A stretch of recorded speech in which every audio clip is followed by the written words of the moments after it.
Good evening, ladies and gentlemen. A warm welcome to all of you who have been here on this another enlightening episode of GIBS IRE Talk series. I'm Professor Sandeep Bansali, privileged to host today's IRE discussion. And today's topic is very sensational, I must say. It is more to do with blockchain innovations, challenges, and the future roadmap.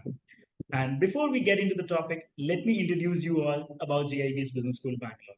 GIBS Business School is an exclusive business school promoted and driven by the IM alumni, offering top-tier business education. Currently, GIBS offers two flagship programs, the BBA from Bangalore University and PGDM, which is an IIIT approved program. These courses meticulously designed to equip students with the necessary skills, knowledge to thrive into the business world. Our curriculum blends theory learning into the practical application, guided with the experienced faculty and the industry experts. With the state-of-art facility, corporate partnership, and a strong placements, GIBS ensures the students are well prepared for their professional journeys. Today, let's discuss a little bit about GIBS IRE Talks. This initiative is being profound by GIBS Business School Bangalore, dedicated to enhance the student skills in innovation, research, and entrepreneurship. This platform helps us to interact with the industry leaders, successful entrepreneurs, and academic experts. The IRE framework encourages students to develop innovative ideas, conduct a significant research, and embark on entrepreneurial ventures. Through these engagements, our students gain valuable insight, build professional networks, and boost their confidence, preparing them to excel in their careers and make an impactful contribution to the business world. So before we proceed further, it's my honor and privilege to host today's session and introduce you all to the one of the most sensational person in the industry of blockchain, Mr. Aravind, Voruganti Aravind. So Mr. Aravind occupies as the esteemed key role as a vice president of global. He is the esteemed role of global vice president of blockchain practices, emerging tech ideas, standing a beacon of innovation with India's blockchain landscape. His recognition as one of the top 40 blockchain leaders in India underscores his profound contribution to the industry. Hailing from the prestigious institutions such as IIT Hyderabad, Triple IT Hyderabad, and Liverpool Business School, UK. Mr. Arvind's expertise transcends the border, compassion a diverse array of industry verticals. With a wealth of about 12 plus years of industry experience, Mr. Aravind has a spread-headed enterprise blockchain applications across 9 industry verticals. These includes not only limited to central bank digital currencies, asset tokenization, supply chain management, telecom, energy accounting, healthcare, agri-tech, educational metaverse, and many such more diversified portfolios. His multifaceted approach ensures that the blockchain technology is leveraged to its fullest potential, addressing the challenges and unlocking the opportunities across the varied spectrums of the industry. So, Arvind sir, first, thank you so much for honor for us to have you today with us. Despite being scheduled with a lot of things, but still you made it for all of us. Thank you once again for that. Yeah. So thank you, first of all, GIBS BSchool, and especially the IRE Talks team, Sandeep Bansali, as well as Neetu, who was reaching out to me to bring this today. So thanks for intro, and indeed about me, I think that's a big word, but I have done enough efforts in blockchain space for which there are lots of recognitions, and it adds a lot of what should I say, responsibility on the kind of initiatives I'm driving. So first, I work with IDS as a global vice president for blockchain practice, and indeed, if you look at, we are Ministry of Education, IIIT, and building this Bharat blockchain network. So that's an academic consortium network where around 130 universities across 18 states are maintaining nodes to this network. And we are trying to create a decentralized DPI, right? So we have success stories of DPI like UPI, ON, DC, and then the Aadhaar of the world, right? But now in the world of blockchain, India needs a decentralized DPI. And that is what we started working on. And second interesting initiative we led, and indeed it's very close to my heart, called Bharat Blockchain Yatra. We traveled across 18 states, did series of 21 events, brought around 200 plus blockchain leaders across the country, sharing their stories of blockchain, indeed, on how they are leveraging it to solve the problems of common people and on ground. And today I'll try to put the insights from not only Arvind's as an individual, but also some stories which I heard throughout the country.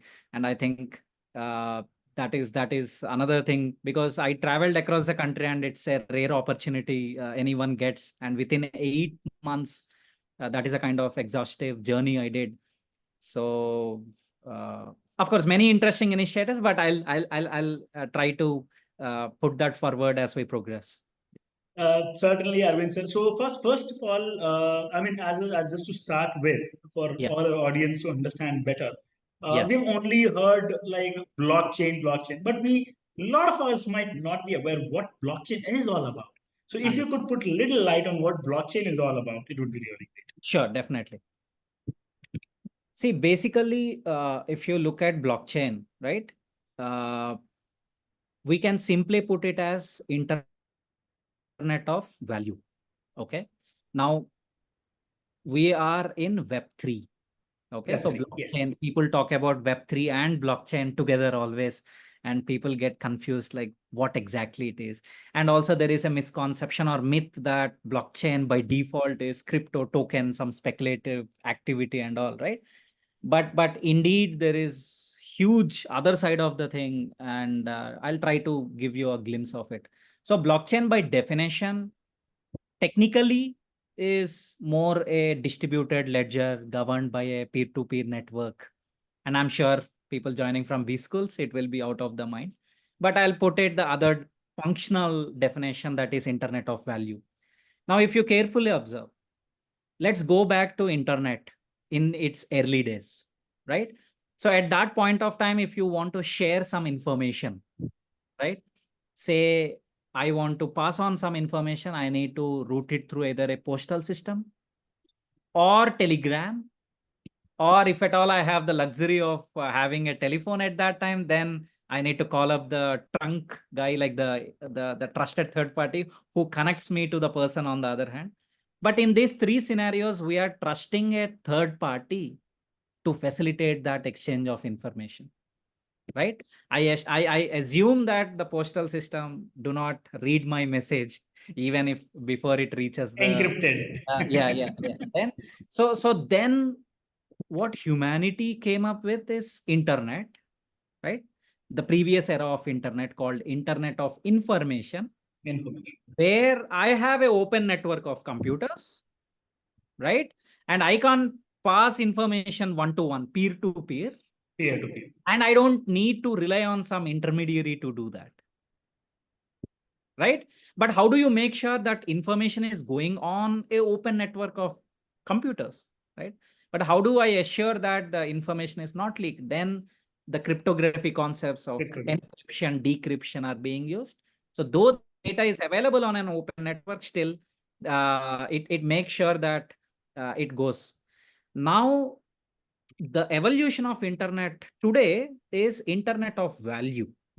Now, this concept came sometime in 2008 with Satoshi Nakamoto, Bitcoin, cryptocurrency. So because it came with crypto as its first use case, people still correlate blockchain with crypto.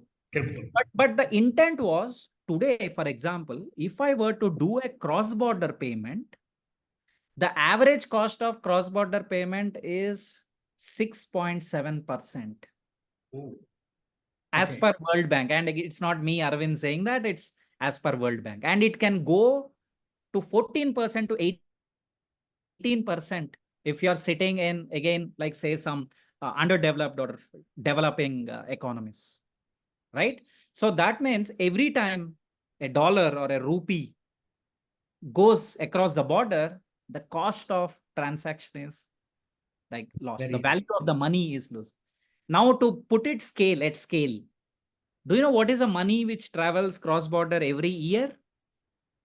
$5 trillion. Oh my gosh. And now just imagine $5 trillion and 7% of $5 trillion. It's It's approx huge. 350 to $400 billion. And second thing is, today there are some intermediaries who have become monopolies to facilitate or to become gatekeepers to facilitate this exchange of value. And that is when, while we can send a message like WhatsApp may one person to one person, why can't we send money over internet? Right? So then the Bitcoin or the concept of cryptocurrency came, where now a open network of computers will be managed by public. They all maintain the ledger of the bank, right, which is owned by public. And then any transaction goes on to the ledger of all the nodes in the network. And that is how the first genesis of blockchain got started, where peer-to-peer exchange of value without involving banks or central bank money or any traditional intermediaries was made possible. And that is what we call internet of value. But it didn't stop there. Today, anything of value can be represented as a unit of value. It can be a university certificate, it can be a land record, it can be a stock as a token, or it can be as simple as your birth certificate, death certificate. Anything of value you can represent on blockchain immutably, because the ledger is maintained by not just one server, but hundreds and thousands of servers. And then you can do a exchange of it or a transfer of it. And as we are increasingly becoming global, obviously, at a humanity level, we need unity or something which unites us. And I feel blockchain has that potential to bring humanity onto, humanity more closer and consensus driven, I would say. Great, sir. I must say that since we are seeing India developing day on day, I would say, and we are getting more into tech savvy. So blockchain, everybody speaks on blockchain. That even a lot of our students would say, if you ask any student, what is that which you want to do it, even in management, a lot of them say, sir, I want to do AI or ML or blockchain and data science, and these are the new terms which the industry is looking forward in the near future. Yes. So we'll take up one of the question which has been asked by Subhashini. She says, what role will the blockchain play in the future of specific to banking and finance? Okay. So Shubhashini, right? Yes, yes. Yeah. So Shubhashini, if you take today, if you're aware, right? RBI came up with this CBDC called e-rupee, right? Yes. And that is built, Recently. yeah, that is built on a DLT. Of course, Okay. RBI or governments do not typically use the word blockchain. The term they use is distributed ledger technology, which is blockchain is one of the DLT anyways. Okay. So now in that context, programmable money is the next evolutionary step in money. So the banking and finance sector will get impacted by this concept. Now, let me give you a very, very simple example to make you understand what programmable money is, right? So say there is Ministry of Agriculture who decided that every farmer in the country who has a land size of say less than 1 acre gets say some 20,000, say like every 3 months for their fertilizer purchase or seeds purchase. So let's assume this as a scheme, right? Now, in this context, today the money goes through as a direct benefit transfer through bank accounts, and the ministry do not have visibility whether that money is being utilized for the said intent or not. And same with Ministry of Health, for example, decided every person who has age above 60 gets say 5,000 every month for their healthcare, let's assume, right? Today, one of the biggest thing which impacts citizens at scale is direct benefit transfers. But the point is effective utilization of this is always a question, right? But the beauty is if you are implementing that through CBDC, So every farmer or let's take the healthcare example. Okay. Now every citizen who has Aadhaar attached to it can quickly tell what is the age. Yes. Yes. And I need not involve banks. Rather, it is Central Bank, Ministry of Health ka treasury account, and then all the citizen wallets who are connected to Aadhaar. And then just a smart contract, which is just a business logic, will get executed and the money will flow to their accounts. And the beauty is now this money, these wallets can be whitelisted with a purpose code. That means all the healthcare service providers, say diagnostic centers, pharmacy stores, because obviously they have their KYB done with that wallet, right? Now in that context, all the healthcare service provided whitelisted wallets can only accept that money. Okay. Now imagine 60% of the citizens utilized it to some part and 40% they never used it. Now the same smart contract at the end of the month can pull back the money from those wallets to the treasury's wallet. Now this is something which is not typically possible with, like, say, the traditional banking system approach. Yes. But now you have smart contracts, which is a self-executable business logic, right? Which can make the money flow to the context of the scheme. And so this is powerful. This is very powerful. Yeah. So when you say this, the money is being specific for the utilization, like correct. Many a times we have seen somebody got some grants in terms of education, yes, whereas that is not being utilized for a respective purpose. So correct, that can be pulled it back by the system itself. Yes. Yes, indeed. Great. So this is one amazing example, I feel, which will change the face of our country because of the capabilities banking sector is bringing in with blockchain. That's really nice, sir. Thank you so much for that. Yeah. Next question has been asked by Shifa Fatima. She says, what are the most exciting new developments in blockchain technology? One of which you have already mentioned. If you could elaborate on any one more, that would be really great, sir. Sure, definitely. And one another interesting thing, which I mean, every day, every typical week I would experience is my air identity check. When I say Digi Yatra, I'm sure some of you might have experienced Digi Yatra at airports. Every 2 weeks, typically I have one like visit to some of the places in the country, and all I do is a decentralized identity, which is built on blockchain again. So now what is Digi Yatra, for example? So if you take your air ticket, right? When you take a air ticket, your airlines, the airport facility where you are getting boarded, and third, the security, right? The security check. So that is under again the security and vigilance department, which is a different player. Now all these three stakeholders should have access to your identity data.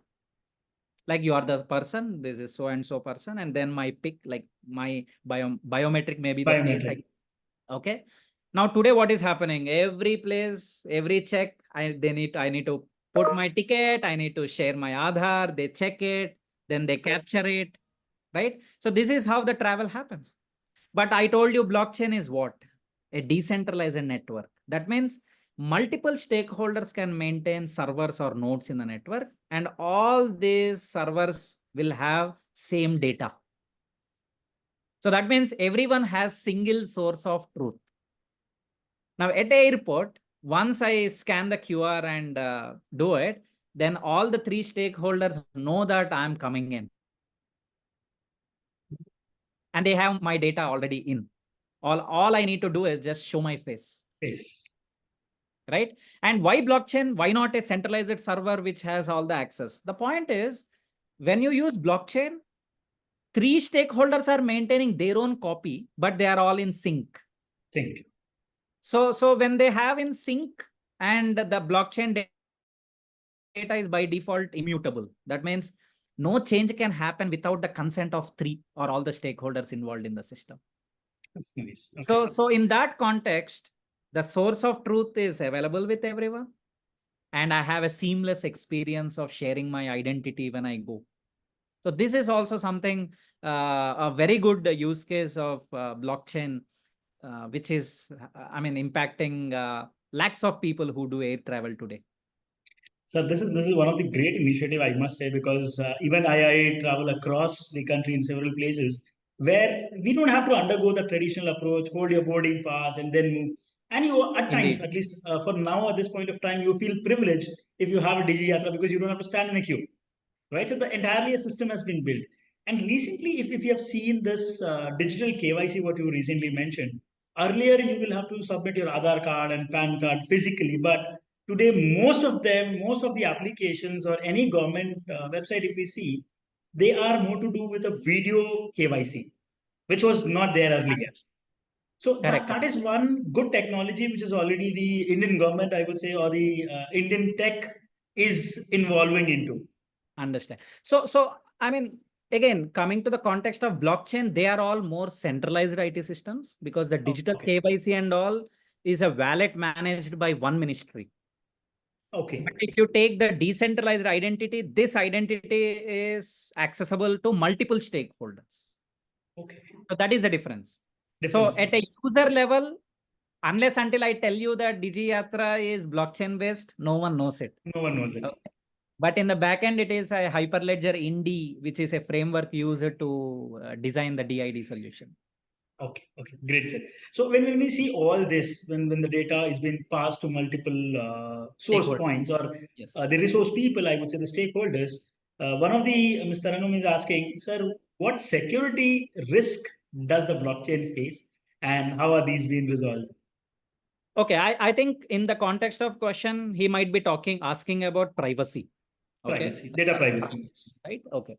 See, blockchain, there are two types of blockchain. Okay.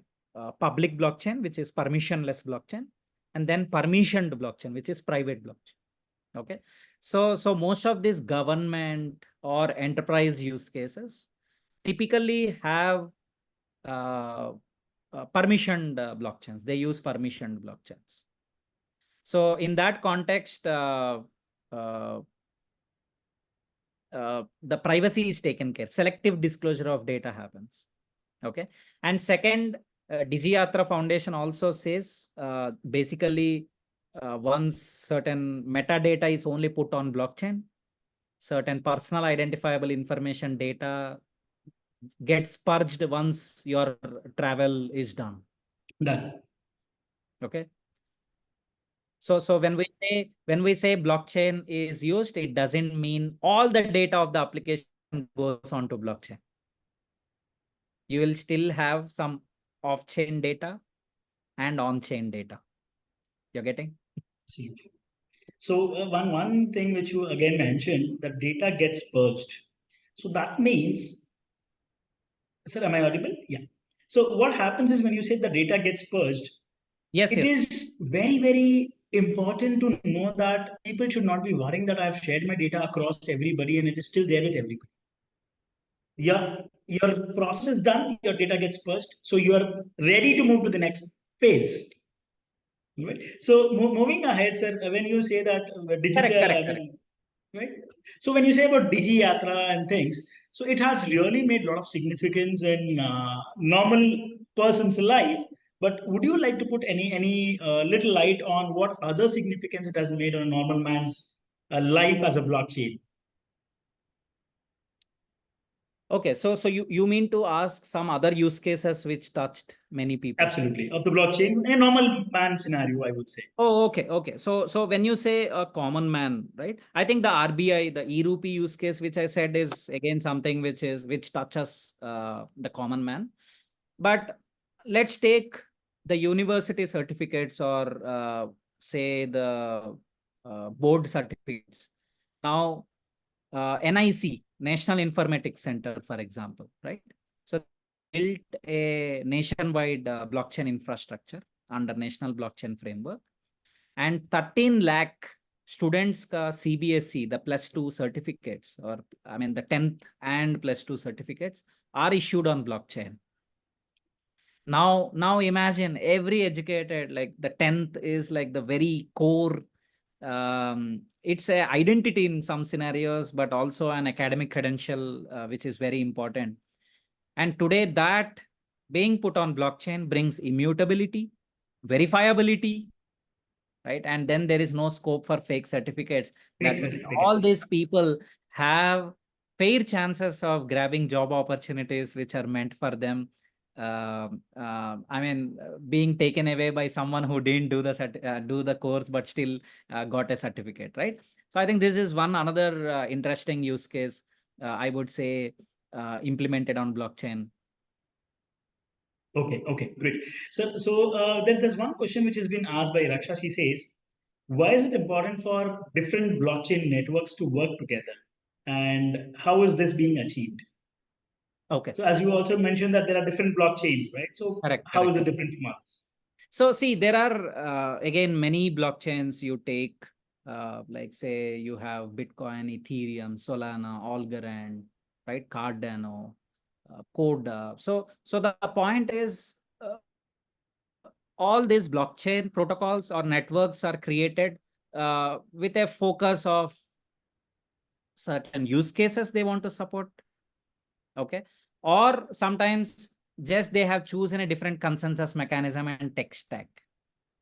Okay, because see, at the end of the day, again, I don't want to get into the consensus and all because it will be very technical. Okay, Technically. but all I want to tell you is they're all different blockchain protocols with different speeds, different throughputs, and different tokenomics, or they have their own native cryptocurrency of the network with which that ecosystem works. And why should they work together? So see, interoperability, right? I understand the crux of the question is coming from the interoperability side of the things. Okay. Now imagine I hold a NFT. What is NFT? A non-fungible token, Non-fungible. right? Now let's assume I have minted my art in immutable form so that someone doesn't copy it, Doesn't and copy it. NFTified it, and I have put that NFT on Ethereum. Okay. Now say someone who is on Algorand network, okay, wants to buy it, right? So now I hold my money in one network and I hold the asset which I want to buy, or I have a asset which I want to buy on another network, right? Now that network can't prove that I have money in this network, and this network can't really capture the ownership or facilitate the transfer of ownership of that NFT to this wallet of mine. So somewhere the cross chain or the cross network transfer of value is to be facilitated. And that is where different mechanisms like bridges or say wrapping of an asset on of one network to the other network. So there are different mechanisms in which this interoperability is built. But at the end of the day, the intent of interoperability is to facilitate exchange of value beyond the boundaries of the specific blockchain network. Okay. So happy to mention when we say the cross-border currency transfers have a lot of charges, I would say, or they have to loosen the money, right? So now we see crypto is again a booming. Like a lot of youngsters are getting into cryptos. Where recently we had seen a bubble of crypto also, where everybody was into the cryptos and things like that. The moment somebody says crypto, the first thing comes to their mind is a Bitcoin. But similar to Bitcoin, there are several other, I would say, Cryptocurrencies. cryptos are available. Correct. So, just as a common for all of us to understand a better what is Bitcoin or what is Ethereum or what is a Doge, because there are plenty of them, I would say. So, Understand. how do you explain that, sir? Okay. So see, first of all, there is a difference between cryptocurrency and token. Okay. Okay. Now, cryptocurrency is like Ethereum, Ether, Ether. Bitcoin, Ether, okay, Doge, or you take Algo, right? Polygon has Matic. Okay. Matic. So what is this? So these are the tokens are given to incentivize the people who maintain servers to this network. This is more to do with data mine. I mean, the mining. Mining, correct. Okay. So basically mining is, I'm just putting it because I know BSchool students. So see, the point is, in every public blockchain typically have their own native cryptocurrency that is used as a incentive mechanism, to compensate the compute power they contribute to the network by maintaining the server. Okay, because there is no salaries given who maintain server infrastructure, right? In a public blockchain, it is just voluntary.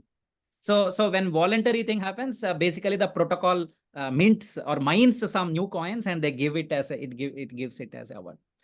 But coming to tokens, token is again a smart contract driven unit of value. Now imagine I have a saloon. Okay.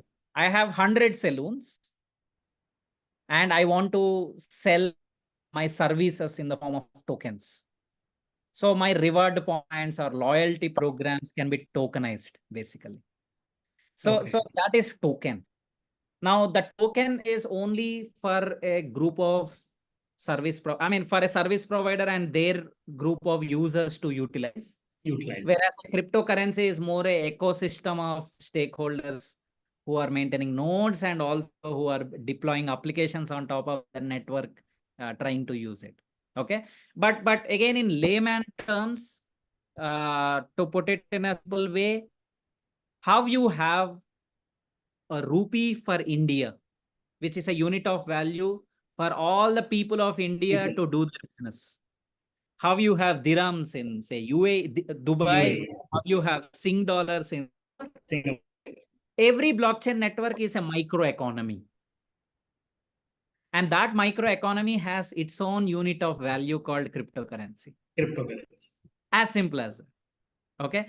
And you tell me why dollar has so much, say, dominance? Because obviously dollar is pegged to the dollar, I think petro, but I think now it is again moving away with the deal getting over. But basically the demand and supply side of the things, right? So similarly, Bitcoin, the first cryptocurrency, and it is Bitcoin which really was adopted by many initially. And they used Bitcoin to trade and buy other currencies. That's why Bitcoin has more dominance than the other currencies. That's why if Bitcoin falls, all currencies values will fluctuate, right? So that is how the correlation works. Sir, thank you so much for that, sir. And sir, you mentioned about mining, right? So now we see a lot of youngsters. I mean, in India, I would say still it is comparatively less, but if we say global markets, people have set up a huge data. I mean, the mining mining pools they've done. So if you could put a little light on what is this data? I mean, mining, or I would say crypto mining, we call it as, or what business is it? Because this is next 5-10 years, I would say even India would get into all this. Yeah. See, mining is, so let me put it this way. We all know AWS. Yes. Who maintains all the data centers? They have around 43 data centers across the world. Right? Who maintains the infrastructure? AWS. Who gets money for every instance created on AWS? AWS. Right? Now let's take Ethereum. What is Ethereum? I would say Ethereum is decentralized cloud. That means you can maintain a server. I can maintain a server, but we don't use the word server in blockchain world. We say it as node. So you maintain a node, I maintain a node, anyone in the world maintains a node. And on this decentralized infrastructure, which is owned by many, will be used to host blockchain-based applications on top of it. So now every application will pay some gas fee, like a service fee to the network. And all the people who are maintaining these nodes will distribute the gas fee or service fee, which is earned from those applications. So basically, all mining is nothing but you are just maintaining a node, contributing compute power to the network, some and storing the ledger of that particular network, and you are earning a piece of revenue coming out of it. Revenue coming out. As simple as that. So in layman terms, I think this is how you need to take mining as all about. Okay. Thank you. Thank you so much for that, sir. The next question has been asked by Raji. He says, sir, my question to you is, what are the benefits of transitional from proof of work to proof of stake? And what are the generally challenges accompanying to this? Okay, good. I think then technical questions are coming. So I'll take that. So say, for example, any blockchain network. See, if you take a centralized IT system, like the traditional IT systems, there is an admin who governs. Now let's take SBI. I did a transaction on SBI. If there is a transaction fee, who gets that? SBI. SBI owns it, right? And who signs that transaction? SBI server, SBI. digitally, right? But if you take blockchain, then there are multiple servers, that is nodes owned by many.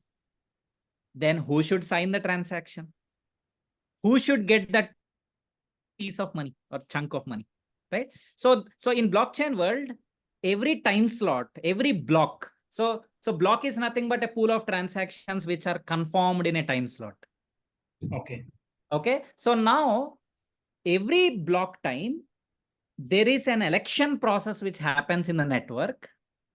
Okay.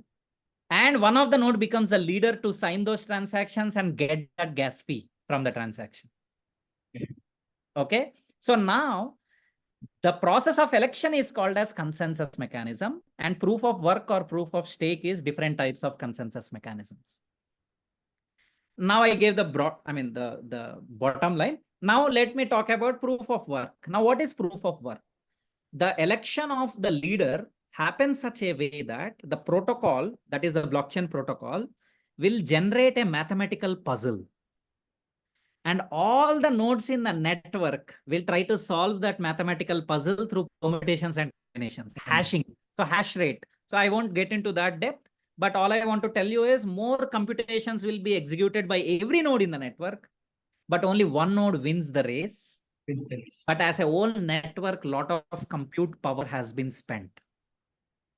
But if you take proof of stake, everyone puts some money on table, saying, hey, if at all the block which I am conforming has some wrong transaction, I'm ready to lose this money. If I'm good, you give me the opportunity to sign the block and create, and I'll earn the gas fee. Gas fee. So now in proof of stake, there is no compute power spent. It's only the one who is putting the highest cryptocurrency at stake, Ether at stake, for example, is getting the opportunity to create the block. So that is why proof of work to proof of stake, one context is energy efficiency. Second is, again, people are, if you take Bitcoin mining pools, they need to upgrade it very, on a continual regular basis, continuous that basis. means you are having a lot of carbon footprint. So environment friendly, efficiency, speed, throughput goes faster because consensus can be achieved faster.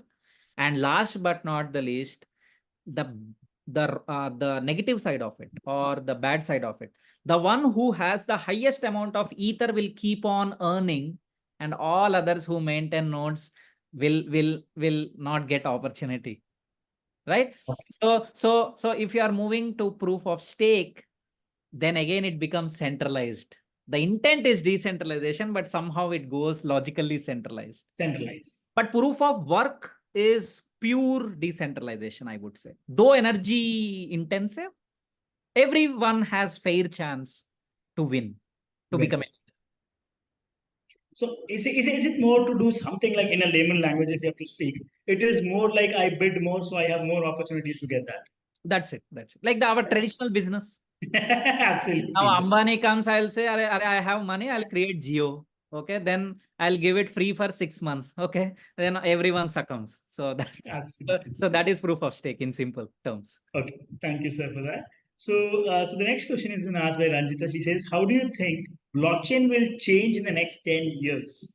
What is the growth or what is the change do you see in next 10 years coming? So in next 10 years, your phone also will mine for any one of the blockchain, and you will keep earning for that compute power your phone puts onto the network.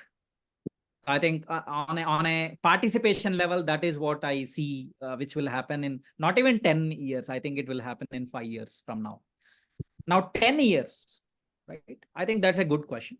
By 2030, Ernst & Young says, or World Economic Forum, they predict 10% of world's GDP will be managed on blockchain. Oh. World's GDP. I'm not talking India's. Country's GDP, world's GDP. Okay. That means all the capital markets, all the accounting, all the money, pretty much everything will eventually move on to blockchain. And I think BlackRock, the largest capital markets player in US, started adopting blockchain as a tech, as well as blockchain, Bitcoin ETFs.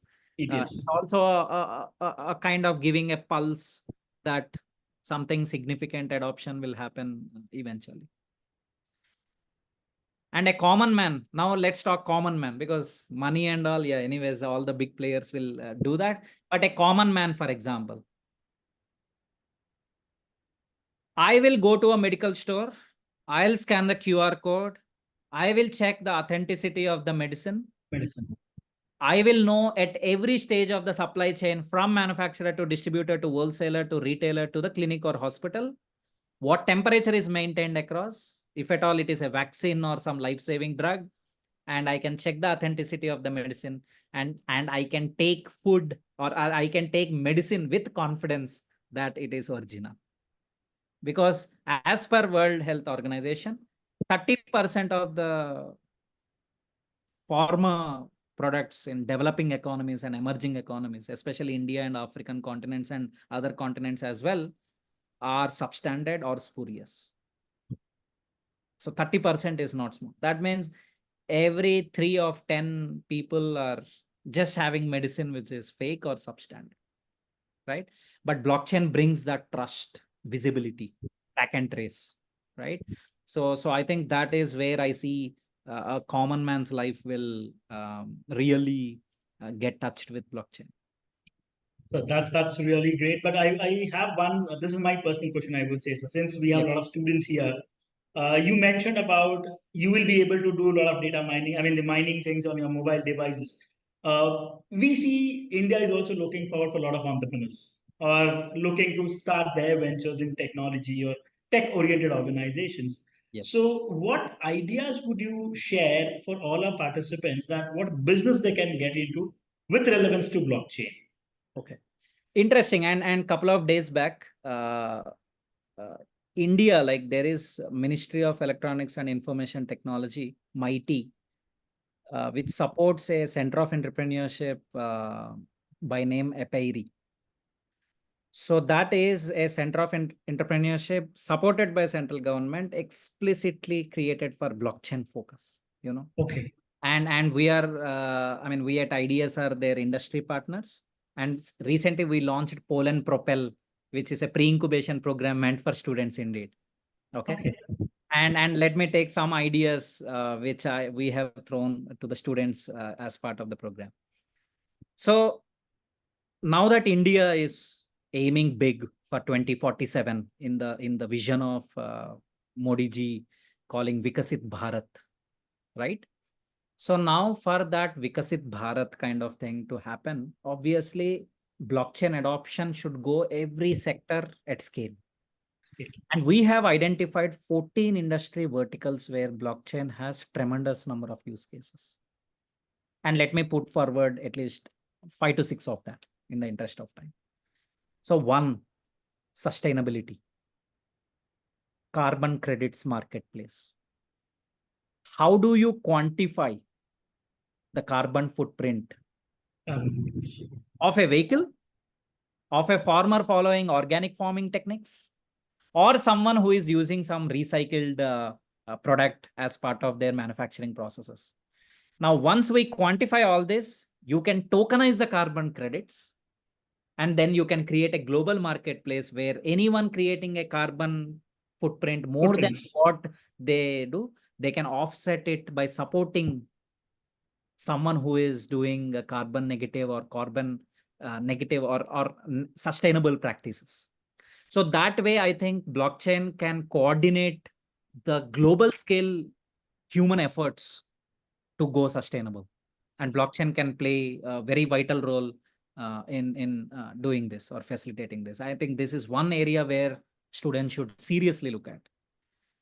And second, I told you supply chain management. Okay. Because all the supply chains is basically a value chain across multiple stakeholders. And today there is a lot of operational inefficiencies, cross-organizational discrepancies, right? And the data manipulations happening when data moves from multiple organizations. So I think this is where blockchain also plays a very good role because of its design. Okay. And coming to the third important thing, again, e-rupee. So while RBI, see, now how many of you felt, Arey, Paytm is like super. Then UPI came and all the fintech companies flocked to create their own things, right? Now, similarly, once RBI opens up e-rupee for fintech companies or startups to start coming up with use cases, you can think of amazing use cases. Okay. And the beauty is RBI has its own innovation hub, RBI, where you can really go through ideas and say, ask, can we get a pilot to be done and all. So for someone who is interested in fintech can seriously look at that, right? And fourth one, which I would highlight is real world asset tokenization. Now that is happening in real estate today. So anyone like say who want to bring more and more participation of retail investors. And guys, you know, capital market like stock exchange and all. Do you know what is the percentage of assets owned by retail investors like common? You can, in case if anybody would like to answer, they can put it in the Q&A. Yeah. So anybody would like to understand, give a guess that what is the percentage? Give a guess. What is the percentage of the capital market of India or the stock market owned by retail investors? Anyone? And you'll be amazed and shocked by knowing the number. So if no one has put, then let me put the answer. 35% Pranav says. That's huge. That's huge. 4%. 4%. 4%. That means 96% of capital market and ownership is by institutional investors. And retailers hardly own 4%. That means the kind of capital market or investment from public in the country is very, very limited. Very limited. Because it's not that they don't have it or they don't have the intent, but ticket size in many investments typically goes of higher range. And one such investment is real estate, commercial real estate, for example. Now imagine I want to invest in a commercial real estate property of say 100 crores. The typical size of investment, minimum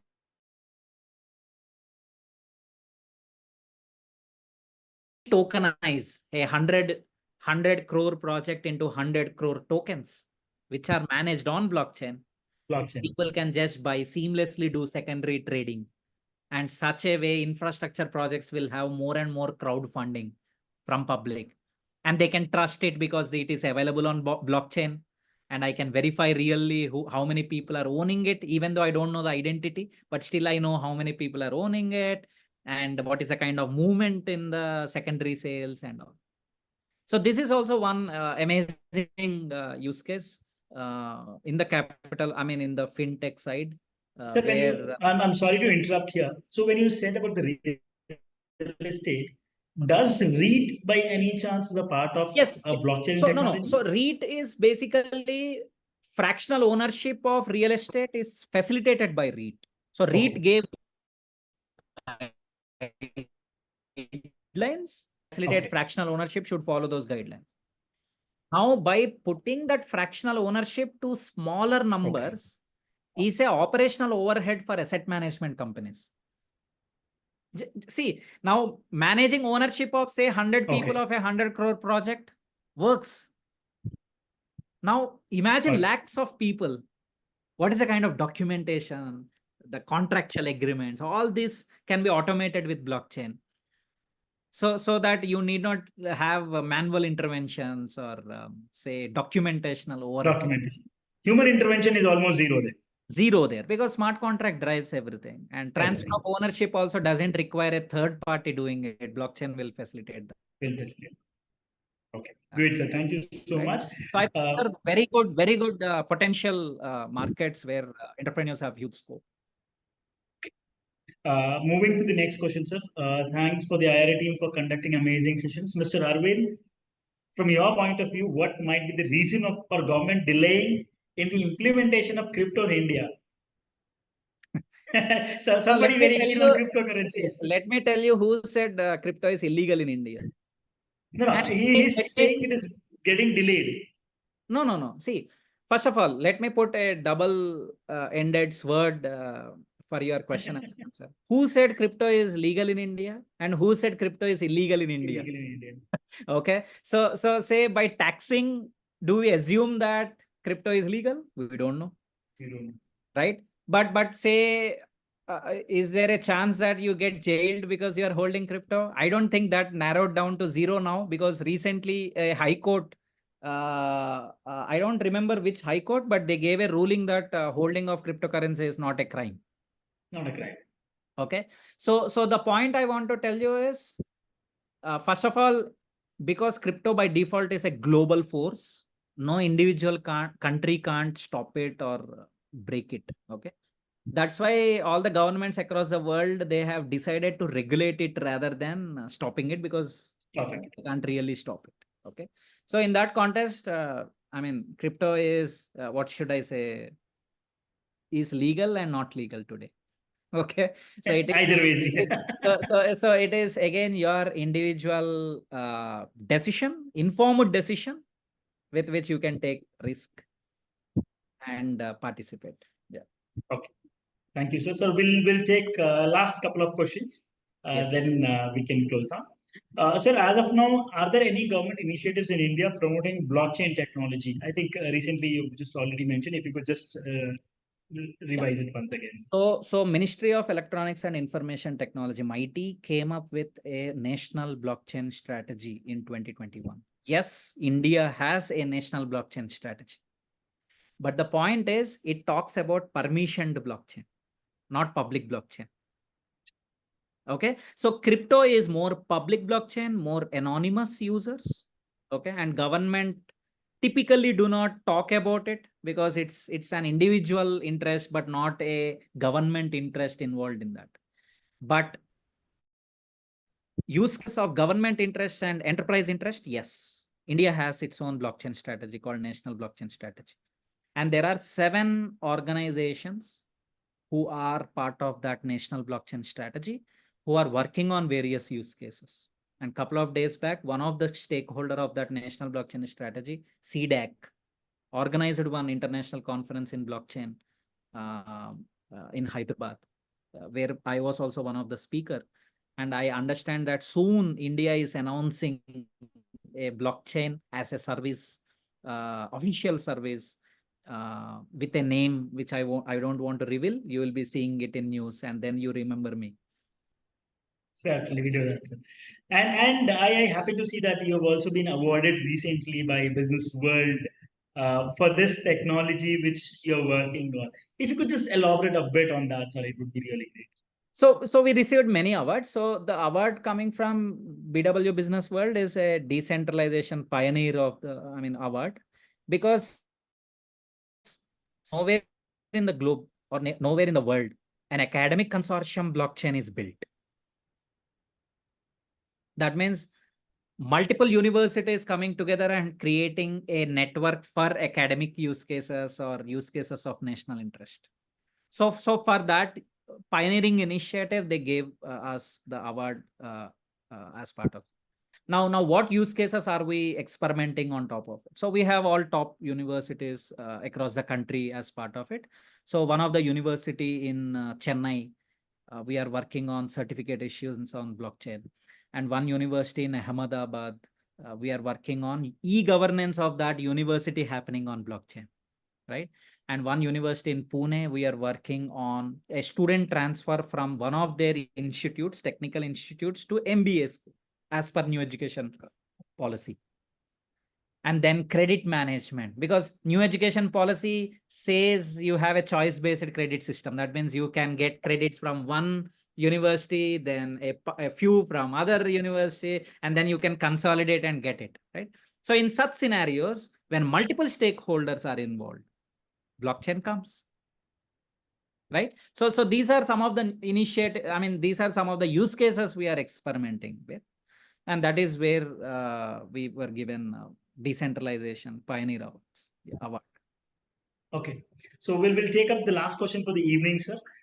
This says Pranav is asking this question. He says, "What is nonce and how can we use it in mining?" Oh, okay. So see, first of all, you as a node owner or miner, you have nothing to do with doing with nonce anyways. But nonce is basically the number of attempts or permutations and combinations done by a node to solve the puzzle. Okay. And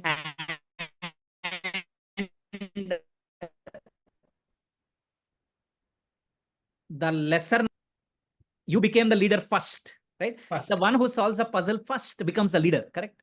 So nonce should be lower, least for that block time. So if your nonce is least, then you solved the puzzle. If your nonce is above that, then you didn't solve the puzzle. As simple as that. Okay. So and nonce is under the control of protocol. So you have nothing to do with nonce basically. Okay, it's more to do with something like in KBC they are the fastest finger first. So it's the lesser time you create to resolve a problem. Yes, I think that should be correct, able to correct, correct. So see, what is a mathematical puzzle? It's basically a hexadecimal number with certain zeros in the front, and you need to calculate hash of the block which you created, a candidate block. And then that hash value should be lesser than the hexadecimal number which you gave. Okay. I mean, which protocol gave. But in first attempt, it is not there. So in the block, there is a data field called nonce. So first attempt, the nonce will be 1. Second attempt, it becomes 2. So by changing 2, the hash of the block also changes, and you have a new hash, which is again compared whether it is less than or equal to the protocol, I mean the puzzle. So like that, you will do n number of permutations and combinations by updating, like adding +1 +1. It's like a for loop. So you just kept on adding +1 +1 +1, and then you are trying to solve it. Okay. Great, sir. Thank you so much, Mr. Aravind, for joining us. I mean, it was really amazing session we had.